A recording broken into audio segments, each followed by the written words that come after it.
and welcome back to Sunny Live Show. And thank you so much, guys, for tuning in. Well, guys, I'm back again with Mzansi's Soap Stories, and today talking about Umkhokha, guys. Sikhuluma ke nge-storyline sika Zodwa, uDifa kanye ke noMamzobe.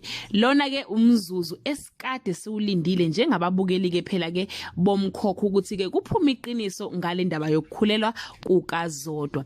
uMamzobe ke naye, guys, kudala ebanga isicefe, ebuza ukuthi kanti babo wengane efuna ukuyobika isisu, kwaze kwatholakala ukuthi uJJ wafika waphika washawa wagcina evuma ukuthi uzolobola.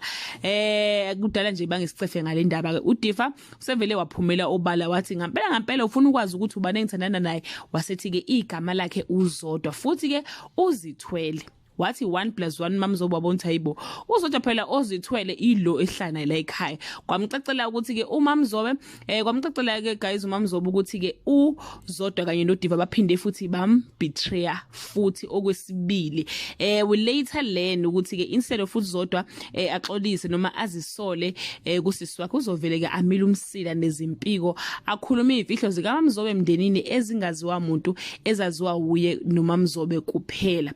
uMamzobe will act as if everything is normal while umjolo kaDifa kanye noZodwa ke uqhubeka as normal. Abantwana baka Mamzobe will start fighting for their mom.